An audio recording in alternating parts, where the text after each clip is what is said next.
Muy buenos días a todos. Vamos a empezar con nuestra clase de hoy, viernes 22 de octubre, hablando de sucesión testada. En las sesiones anteriores hemos estado mencionando acerca de las clases de testamentos y dijimos que podemos clasificar los testamentos en dos tipos. En los testamentos solemnes o testamentos ordinarios, donde vamos a encontrar el testamento abierto, que también se conoce como testamento público o también se conoce como testamento nuncupativo. Y los testamentos cerrados, que también se conoce como secreto o también se conoce como místico. Esos son los testamentos solemnes u ordinarios. Se les llama de esta manera porque tienen muchas más solemnidades que los que están abajo en verde. Estos testamentos solemnes también se les llama ordinarios porque son los que ocurren generalmente, que tienen unas condiciones que se dan de manera común.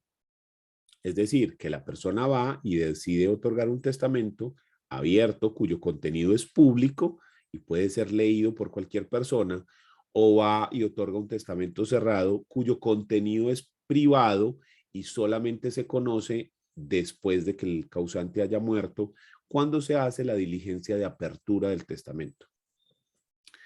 Y luego, ese es el primer grupo, pasamos al segundo, que es el que está en verde, donde encontramos los testamentos menos solemnes, o también se les conoce como testamentos privilegiados, o también se conoce como testamentos extraordinarios.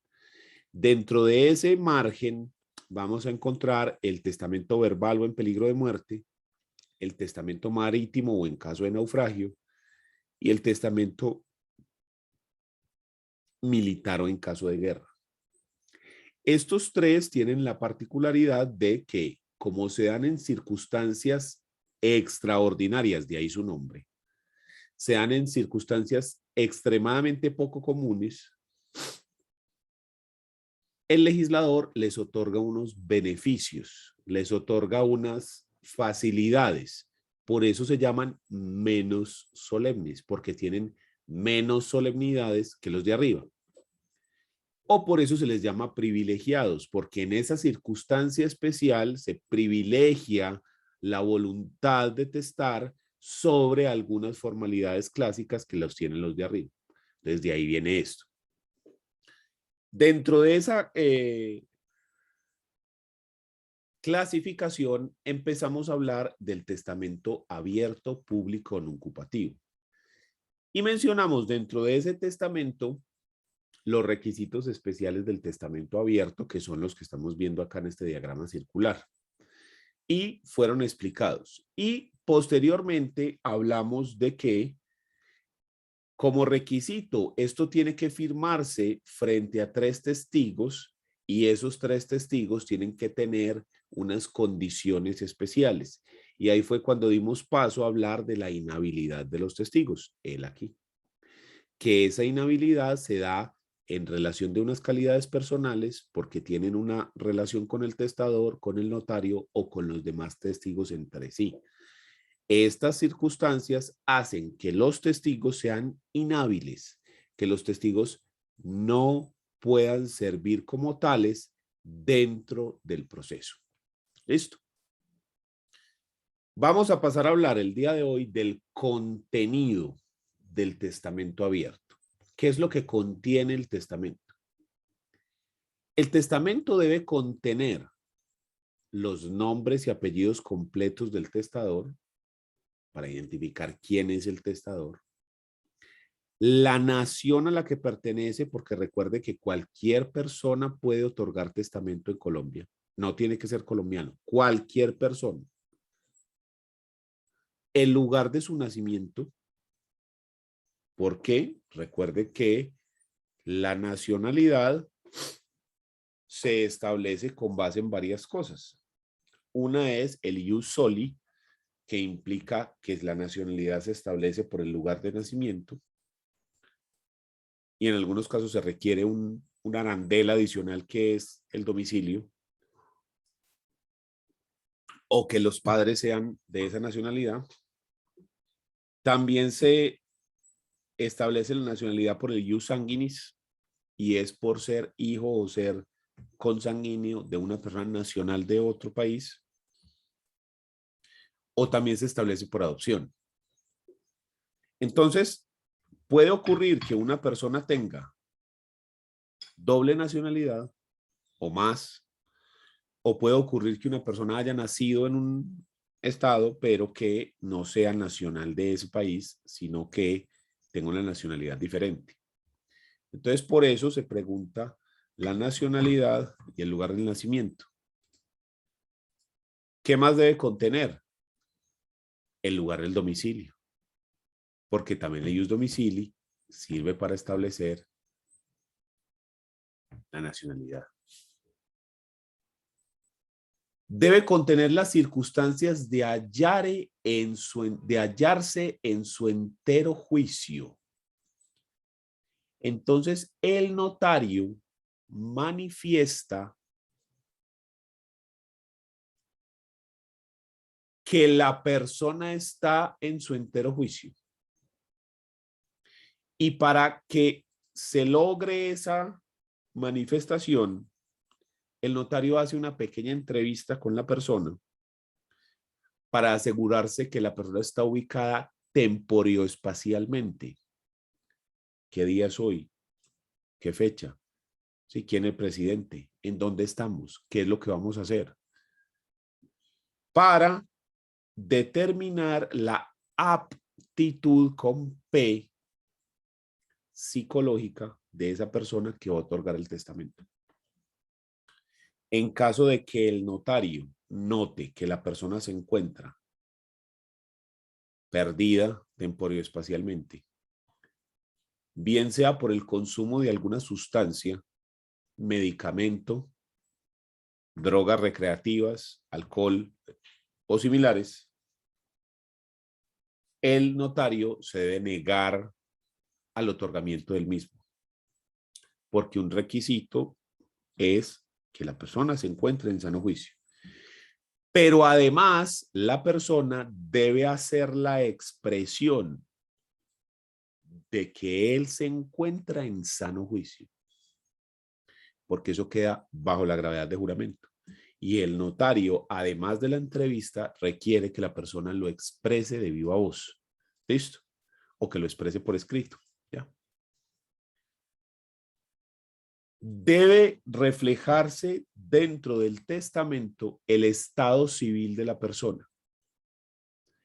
Y en caso de que el estado civil sea casado o divorciado, debe mencionarse las personas con las que se contrajo matrimonio y el orden de los mismos matrimonios, identificando si hubo divorcio, nulidad, separación de bienes, de cuerpos, etc. O si hubo unión marital de hecho entre ese testador y alguna persona o algunas personas y el orden de los mismos. Debe mencionarse los hijos habidos de cada matrimonio, los hijos matrimoniales, también los hijos legitimados, los reconocidos y especificar si están vivos o muertos. Los hijos legitimados son los hijos que nacen por fuera del matrimonio, o sea que son hijos extramatrimoniales, pero que con posterioridad sus padres se casan y ellos quedan entonces legitimados. ¿Listo? Entonces, esos son los hijos legitimados.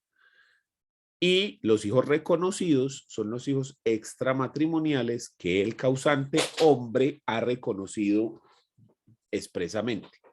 Si estamos hablando de causante mujer, no va a tener hijos reconocidos porque el reconocimiento es un acto voluntario que opera para los padres. ¿Por qué para los padres y no para las madres?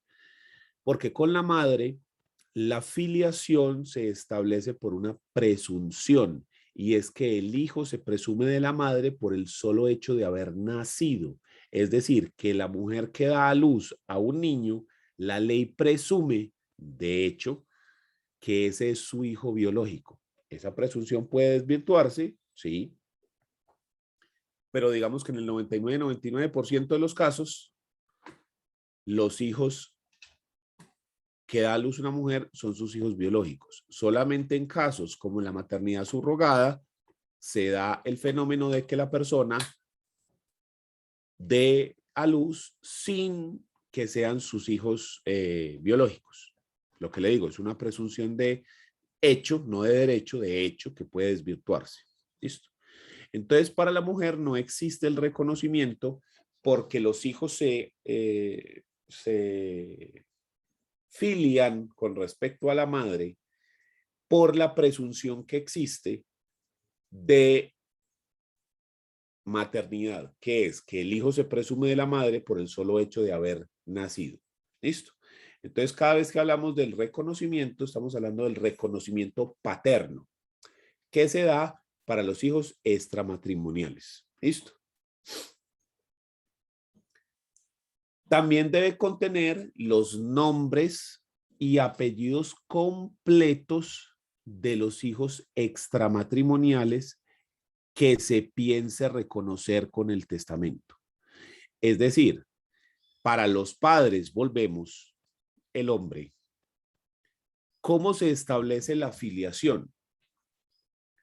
Se establece de varias formas. Primero, si el señor está casado con la mujer, opera la presunción de paternidad, que dice que el hijo de mujer casada se presume del marido.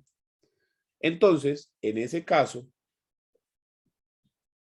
no se necesita el reconocimiento paterno, sino que por presunción, de hecho, obviamente,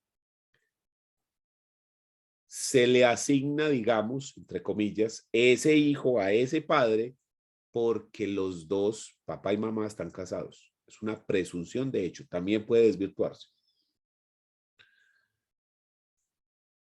Pero si los padres no están casados, no puede operar la presunción de paternidad. En ese caso de hijos extramatrimoniales, lo que se necesita es el reconocimiento paterno. Y el reconocimiento paterno es un acto voluntario que depende única y exclusivamente de la voluntad del padre de ir a la notaría y lo que llaman en la calle darle el apellido. ¿Sí? Eso es el reconocimiento paterno, decir, reconozco a esta persona como hijo mío. Ese reconocimiento es un acto voluntario que hace el padre. Quiere decir que si no le da la gana de reconocerlo, no se no le puede asignar. Y entonces, ¿qué hacemos en ese caso? Que el padre se niega a reconocer el hijo. Ahí es donde viene el proceso de filiación, donde se demanda para establecer que esa persona es hijo de esta otra y donde se practica la prueba de ADN. Ya que esa persona no quiso reconocer el hijo, pues venga, practiquemos una prueba de ADN y que sea el juez quien decida si es hijo o no es hijo. Pero, volvemos, como el reconocimiento es un acto voluntario, entonces lo que sí puede ocurrir es que la persona no reconozca al hijo de viva voz en el momento del nacimiento, pero que sí dentro del testamento quiera reconocer a tales personas como sus hijos. Entonces, si piensa hacer esos reconocimientos dentro del testamento, lo debe hacer ahí. ¿Ya? El reconocimiento tiene una particularidad y es la siguiente. Cuando el hijo es menor de edad, el reconocimiento opera única y exclusivamente con la voluntad del padre. Si el padre quiere reconocerlo, tan. Cuando el hijo pasa la mayoría de edad, ya requiere dos consentimientos. Requiere, primero, que el padre lo quiera reconocer y segundo, que el hijo acepte el reconocimiento. Si no se acepta el reconocimiento, no se puede establecer la filiación y en ese caso tendría que acudirse a el proceso de filiación. Dígame. ¿Cuál es el proceso? Digamos, en el testamento quedó Duván García reconoce como hijo a Pepito. ¿Listo? Entonces, ¿cuál es el procedimiento? Y yo fallezco. ¿Cuál es el procedimiento de Pepito para que en el registro civil ya quede con mi apellido? O sea, ¿qué debe hacer? O sea, va con la escritura y qué más.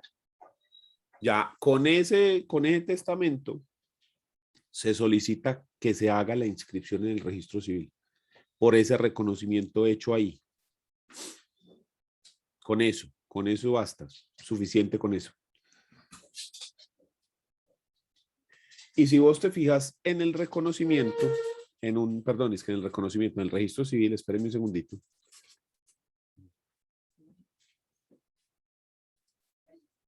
Espérame un segundito.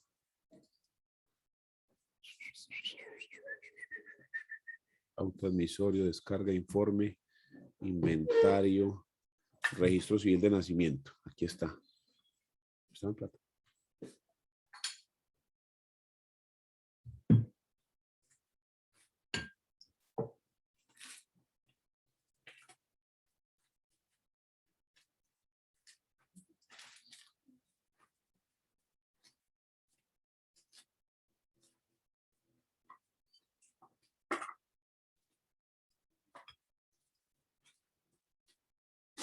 Velo acá. Entonces, acá arriba está en donde se registra y acá abajo dice tipo de documento, antecedente o declaración de testigos. Acá.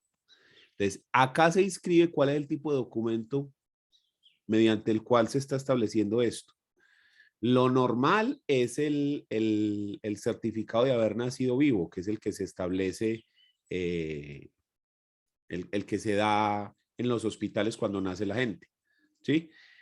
Pero también puede establecerse con el testamento. Este es el certificado de haber nacido vivo. Entonces sí, es simplemente con ese testamento. Yo no requiero un proceso adicional porque ese reconocimiento se hace solamente con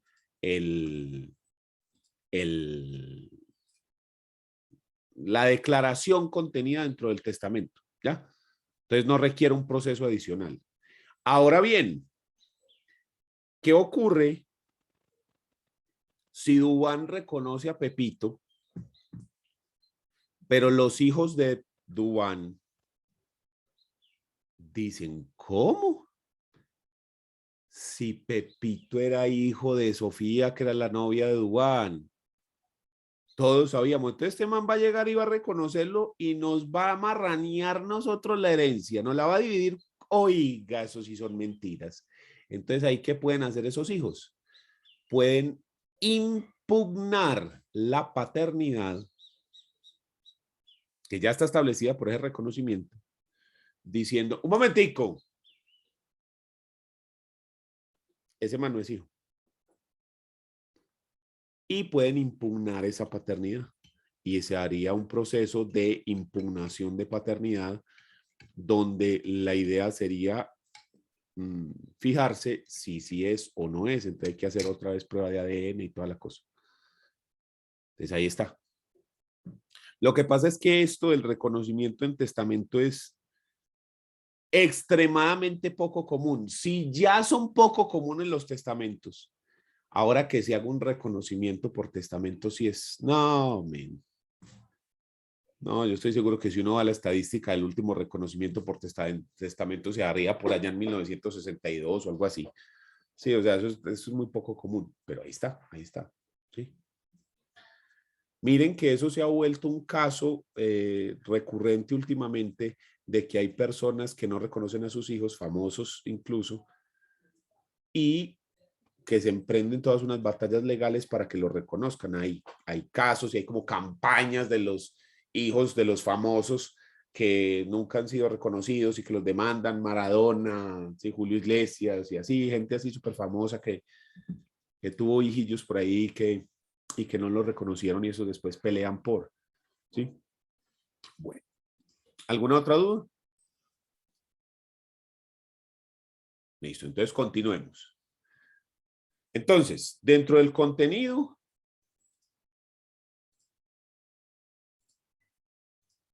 vamos acá, el nombre y los apellidos completos de los hijos extramatrimoniales que se piensa reconocer con el testamento, el nombre y domicilio de cada uno de los testigos, el lugar, día, mes y año en que se está otorgando el testamento y la notaría, el nombre y apellido del notario. Todo este contenido tiene que estar dentro del testamento, además, obvio está, de las disposiciones específicas que quiera hacer el testador, ¿sí? Profe, Pues de esto le queda a Pedro y que esto le queda a Juan. Dígame. el testamento exige territorialidad, o sea, tiene que ser en la notaría del domicilio, ¿no? No, usted Cualquiera puede del país. otorgar en cualquier parte. Es más, ya lo vamos a ver, usted puede otorgar testamento por fuera de Colombia. Ya lo vamos a ver, ya vamos para allá. Entonces, no requiere territorialidad. Para hacer la sucesión, única y exclusivamente en el domicilio del causante, pues o en el último domicilio del causante, ¿ya? Y domicilio en sentido amplio, es decir, el lugar donde habitaba y tenía el ánimo de permanencia o el asiento principal de sus negocios, ¿listo? Pero yo puedo otorgar testamento en cualquier notaría de Colombia o puedo otorgar testamento en el extranjero. Yo puedo válidamente otorgar testamento en el extranjero. Y entonces, requisitos, subtítulo, requisitos del testamento otorgado en el extranjero.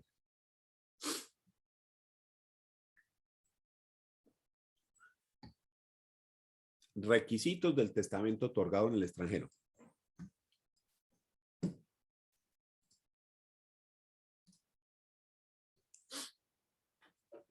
Y son los siguientes.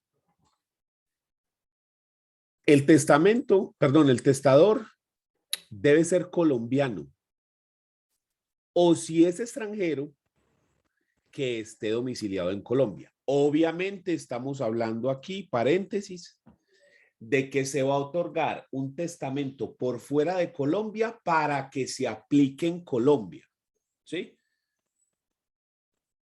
No es un testamento en Bélgica para aplicarse en Bélgica, no estamos hablando de un testamento que se hace en Bélgica para que se aplique acá. ¿Listo? Entonces, por eso requiere que sea el testador colombiano, porque en el Código Civil se menciona la extraterritorialidad de la ley donde se dice que los colombianos están sujetos a las normas colombianas en el estado en el que se encuentran. O si es un extranjero, que también puede otorgar testamento, que ese testamento se vaya a aplicar aquí porque él está domiciliado acá. ¿Listo? Entonces, el primer requisito es que el testador sea colombiano o que si es extranjero, que esté domiciliado en Colombia. ¿Listo?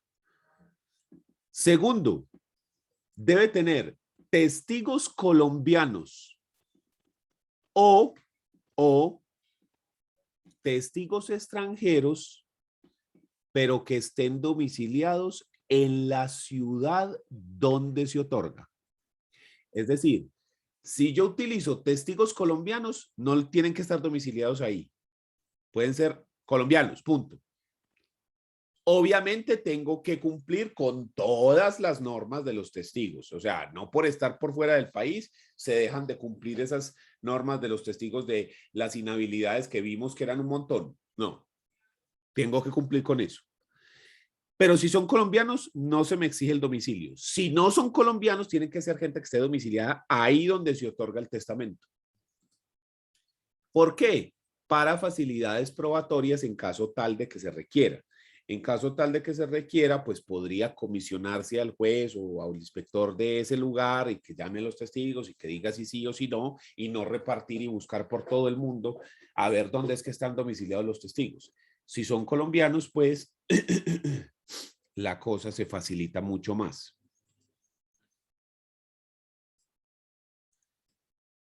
Debe, tercero, respetar las asignaciones forzosas.